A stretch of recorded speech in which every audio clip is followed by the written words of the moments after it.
Salut les geeks, une nouvelle vidéo de présentation donc d'une caméra IP. Je vais tester pas mal sur la chaîne, mais là l'idée c'est de tester une nouvelle caméra. Donc c'est la Yi, vous pouvez voir ici, donc c'est la Yi Cloud Dome Camera 1080p, parce que c'est une caméra en soi qui est motorisée, donc panoramique et en 1080p. Donc on est sur une caméra d'un assez gros gabarit par rapport à d'autres que j'ai pu présenter.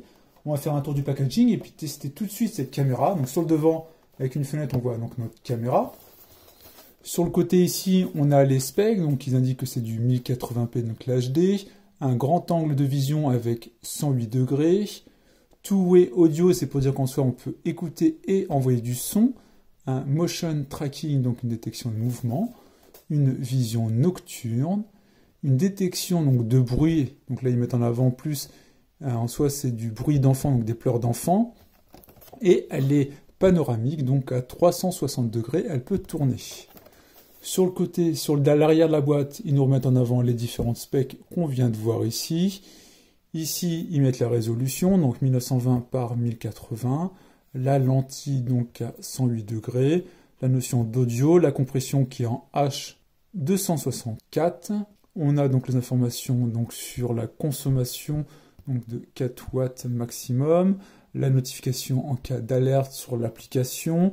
Il se connecte en Wi-Fi sur du 2,4 GHz, donc pas sur du 5 GHz comme on peut avoir parfois, compatible sur Android et iOS. Donc au niveau de la sécurité de votre réseau, il peut se connecter sur du web, du WPA, du WPA2, et donc la connexion avec un micro USB.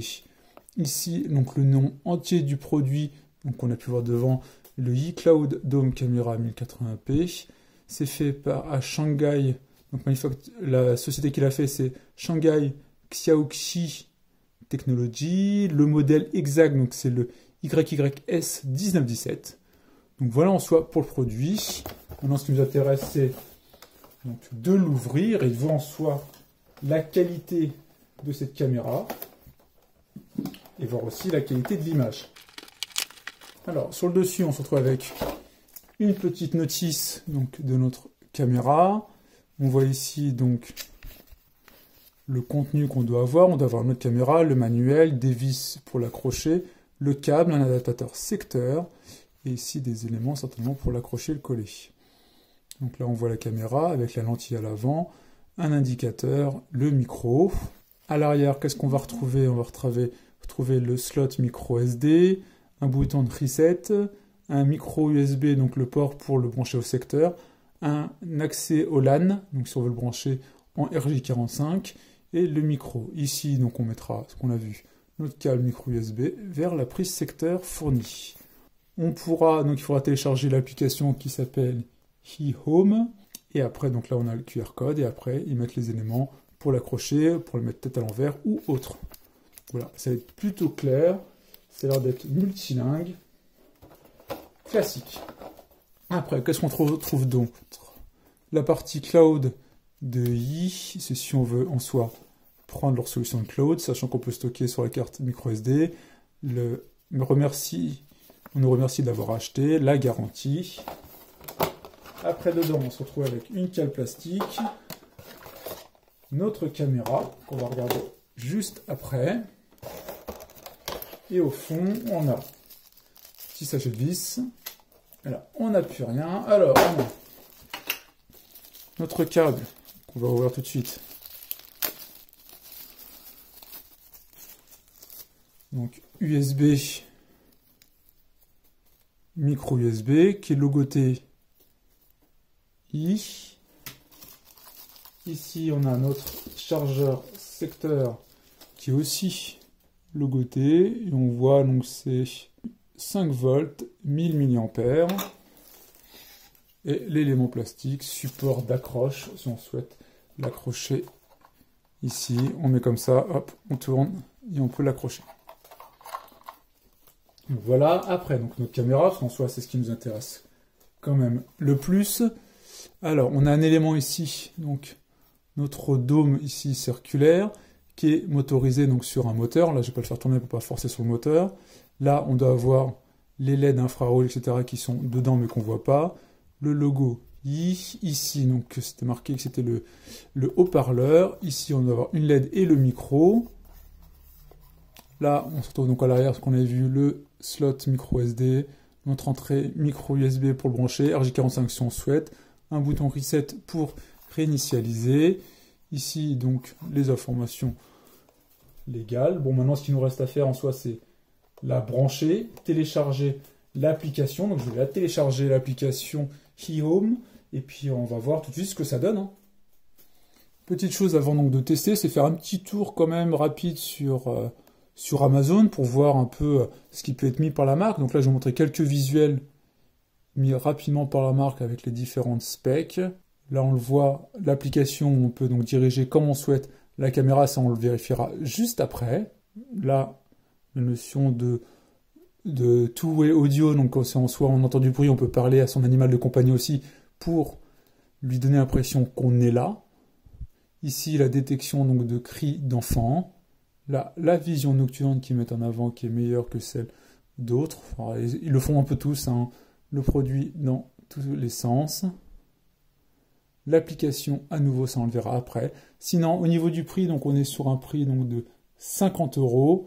Et là, on voit les différentes specs mises en avant, descriptifs mis en avant par Amazon pour cette caméra. Donc voilà, je vous laisserai aller voir. Je vous mettrai de toute façon le lien de la fiche en description. Donc voilà, c'était rapide juste pour vous montrer un peu ce qui était dit sur Amazon. Alors, donc j'ai téléchargé l'application ici, eHome. Donc là, on arrive tout d'abord, on nous demande donc de dire dans quelle région on est. Là, il faut se créer immédiatement un compte. Donc c'est ce que je vais faire tout de suite. Alors voilà, j'ai créé mon compte. Donc là, on se retrouve avec une sorte de petit tutoriel rapide qui dit donc qu'on a le cloud avec le stockage illimité, le cryptage, sans crainte, sans perte, etc. Donc là, c'est vraiment pour la mise en avant en soi donc de leur application. Ici, donc on se retrouve avec l'application avec ici un petit welcome, le cloud encore qui est mis en avant. Ici, la notion de device, le cloud en soi discover et son profil qu'on a créé. Là, ce que je vais faire plus. Ce que je vais faire, c'est déjà brancher la caméra quand même. Donc là, elle est branchée, on se retrouve avec une petite LED ici, orange pour l'instant. Je pense qu'elle va devenir bleue ou verte après. Donc là, on se retrouve sur les différents produits. Donc nous, c'est la eDome eCloud Dome Camera 1080p. Donc là, elle nous dit qu'elle est prête à être connectée. Elle fait un petit tour. Elle doit... Voilà. Donc là, j'ai entendu qu'elle était en attente de connexion.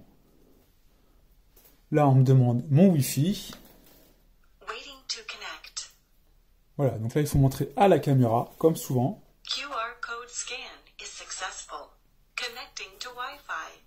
Donc là, en soi, ça permet via ce QR code donc de donner le code Wi-Fi au produit et à se connecter et à se synchroniser avec le compte.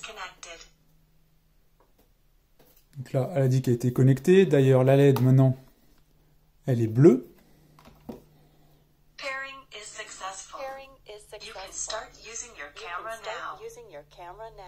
Voilà, donc là, elle me dit en soi qu'elle est connectée.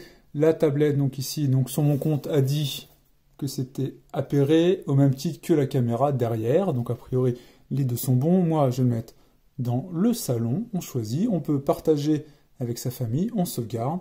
Ils nous mettent encore en avant le cloud. Donc moi, je ne souhaite pas. Là, après, on devrait se retrouver notamment avec donc, la caméra ici qui est dans le salon. Je vais cliquer dessus. Et voilà. Donc là, on se connecte.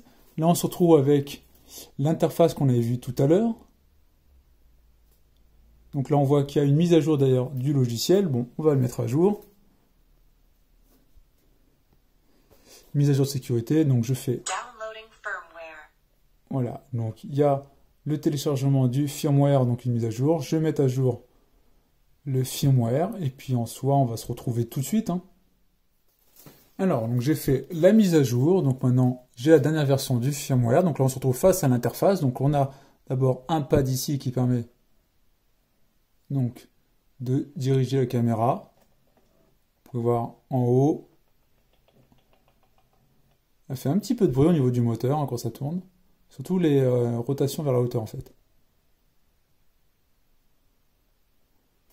Vous pouvez voir la qualité d'image est plutôt bonne, sachant que là, je suis en SD, on peut se mettre voilà, en auto comme ça, il adapte en fonction du Wi-Fi, la qualité de réception. Là, c'est assez bien, on peut faire un peu comme on souhaite. Au niveau de l'interface ici, donc on a les trucs classiques hein, ici, pour filmer, prendre une photo. Là, pour parler, si on souhaite envoyer un message. Donc là, on fait ça et on envoie un message. Ici, c'est pour entendre le son. Ouais, ça permet d'entendre le son en soi. Donc, de la caméra ou de le couper. Après, donc on a ce panneau-là. Ici, on a les alertes. Donc, s'il y a... Je vais couper le son. S'il y a eu des alertes d'intrusion, détection de mouvement, etc. Ici, on peut mettre en plein écran. Donc, on fait ici. On se retrouve en plein écran. Comme ça, on voit totalement sa caméra. Et pareil, on a le pad ici. Voilà. Pour bouger comme on souhaite. Vous pouvez voir, en soi, là, c'est plutôt fluide. Petit temps de latence normalement, mais c'est classique en soi, hein, parce qu'il faut quand même envoyer l'information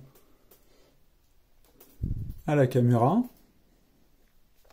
Donc voilà pour l'interface. Ici, on a toute la partie paramétrage. Donc on peut l'éteindre ou l'allumer à distance. On peut lui mettre un nom. Là, ici, on peut mettre, ici c'est la mise à jour, l'état du firmware. On peut cacher le voyant lumineux si on souhaite ici.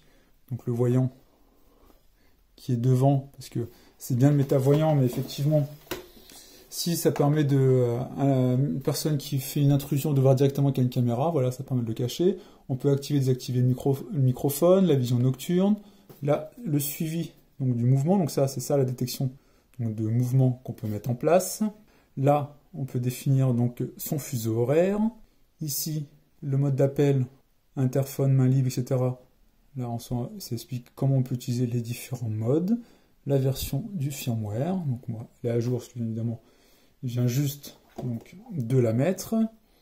Qu'est-ce qu'on peut mettre d'autre? Qu'est-ce qu'on voit d'autre? On voit les informations, donc en soi, synchronisation avec le Mi Cloud si on souhaite. Protection par code, le réseau Wi-Fi, la connectivité, photo, vidéo, etc. Après, on peut supprimer sa caméra. Je vais vous mettre un autre angle. Donc voilà, là, le stockage. Ici, ça permet de faire une vue panoramique. En soi, on appuie sur ce bouton-là et il fait tout un tour à 360 degrés. Voilà, il fait vraiment toute une rotation. Il fait toute une rotation de la pièce. Et après, en soi, ça nous génère une sorte de photo panorama en soi donc de notre scène. Alors, ce qui peut être sympa en soi, hein, c'est si on veut voir d'un coup, hop, ça prend une photo globale.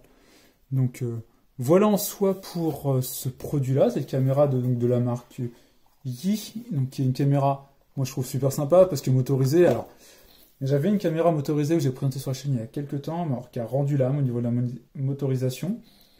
Là, je vous ai présenté il n'y a pas longtemps une caméra que j'utilise actuellement, qui est plutôt très bien. Le seul problème que je vais avoir pour moi, c'est qu'elle fait qu'elle ne soit pas motorisée. Et vu où elle est placée dans mon salon, moi je trouve ça très pratique de pouvoir voir d'un bout à l'autre et donc de faire cette rotation-là. Donc c'est pour ça que j'étais intéressé de tester ces produits-là. Moi je trouve de qualité, effectivement un peu plus grosse que les caméras que j'avais eu l'habitude de tester, mais après, pour une caméra motorisée, en soi c'est normal, parce que forcément il y a un moteur ici, ça peut pas être les caméras toutes plates, hein, donc ce qui est tout à fait normal. Donc voilà pour cette petite vidéo, j'espère que ça vous a plu. En tout cas, voilà, on se retrouve avec une caméra qui est plutôt, pour moi, assez bien motorisée, avec un prix abordable, 50 €, hein, il y a bien plus cher, avec une application que je trouve plutôt très bien faite, quelque chose de sympa, on bouge facilement, en plus ça tourne vraiment à 360, alors souvent c'est pas le cas, là c'est vraiment à 360 degrés, donc vous pouvez vraiment le mettre même au centre d'une pièce, en hauteur, en plafonnier, et vu qu'en soi on peut aussi faire en hauteur comme ça, donc ce qui sera équivalent en bas si vous la mettez la tête vers le bas, et donc en soi vous pouvez vraiment surveiller toute votre pièce sans être à côté et vous poser la question est-ce que je suis dans le bon angle, etc. Donc voilà pour cette petite vidéo de présentation, donc cette caméra Yi. Donc c'est la caméra Yi Cloud Dome caméra 1080p avec une bonne qualité, bonne app aussi, ce qui est intéressant et important. Donc j'espère que ça vous a plu. Si c'est le cas, n'hésitez pas à le partager, mettre un like, et n'hésitez pas à mettre en commentaire aussi, me dire quelle caméra vous utilisez. Donc voilà, et ça me permettra donc d'échanger sur le sujet donc en commentaire. J'espère que ça vous a plu. À plus tard. Ciao les geeks.